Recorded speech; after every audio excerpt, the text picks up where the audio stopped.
और पटना से इस वक्त की बड़ी खबर है। छात्र आरजेडी ने बड़ा ऐलान किया है कि कल पटना में राजभवन का घेराव करने वाली है।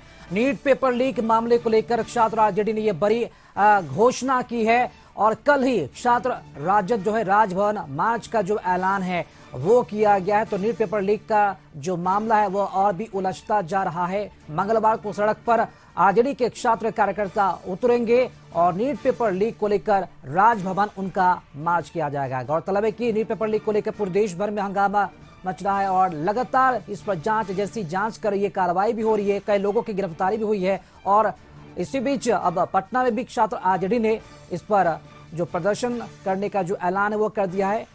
राजभवन का घेराव करने, मार्च करने के लिए कल का कार्यक्रम रखा गया छात्र आरजेडी की तरफ से।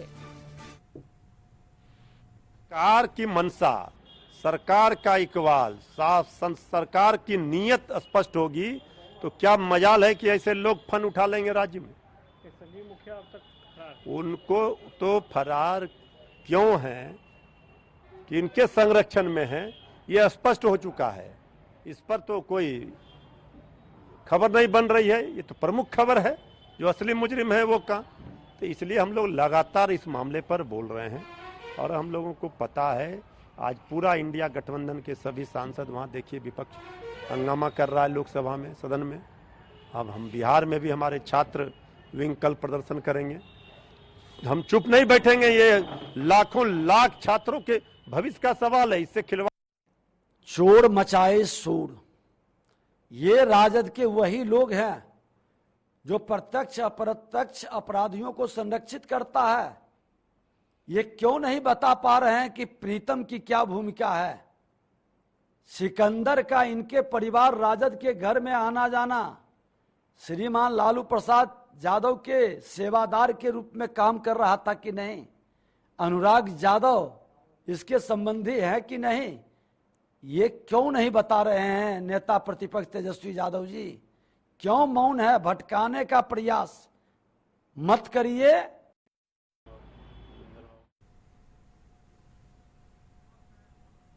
और इसी खबर पर अधिक जानकारी देने के लिए हमारे साथ सहयोगी आशुतोष हमारे साथ जुड़ चुके हैं। आशुतोष, कल छात्र आरजेडी की तरफ से ये बड़ा ऐलान है, कल मंगलवार है और कल नीट पेपर लीक को लेकर राजभवन मार्च भी करने की योजना है। क्या पूरी तैयारी दिख रही है और क्या लगता है कल माना जाए कि कल छात्र आरजेडी की तरफ से बड़ा हंगामा हो सकता है पटना में?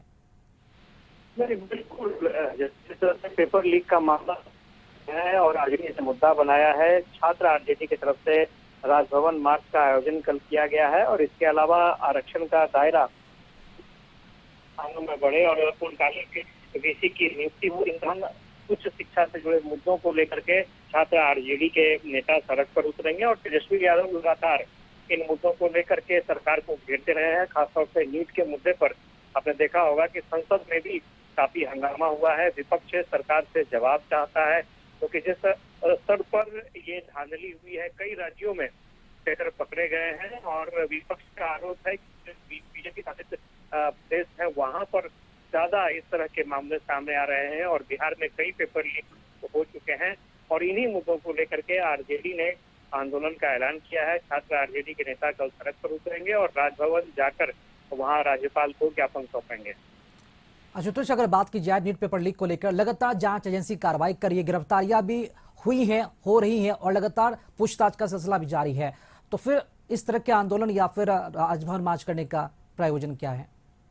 पेपर लीक मामले में सीबीआई अपनी तरफ से जांच कर रही है, ईओयू ने भी जांच की है, लेकिन जो बिहार की बात करें तो संजीव मुखिया एक किंग पिन माने जा रहे हैं। तो संजीव मुखिया की अब तक गिरफ्तारी नहीं हो सकी है, की गिरफ्तारी हुई है, उससे पूछताछ की गई है और अब बातें सामने आ रही है कि नीट की तरह ही जो शिक्षक नियुक्ति में जो पेपर लीक हुआ था टीआरईसी में, उसमें भी संजीव मुखिया की बहुत बड़ी भूमिका है। तो विपक्ष का साफ तौर पर कहना है कि क्योंकि संजीव मुखिया नालंदा से आता है और कहीं न कहीं अगर वो इतने बड़े पैमाने पर पेपर लीक कर रहा है और अब तक बचा हुआ है तो इसके पीछे कहीं न कहीं सरकारी संरक्षण है और बिना सरकारी संरक्षण से कोई भी अपराधी पेपर करने के बाद बच नहीं सकता है। चलिए, बहुत शुक्रिया आशुतोष खबर पर जानकारी देने के लिए आपका।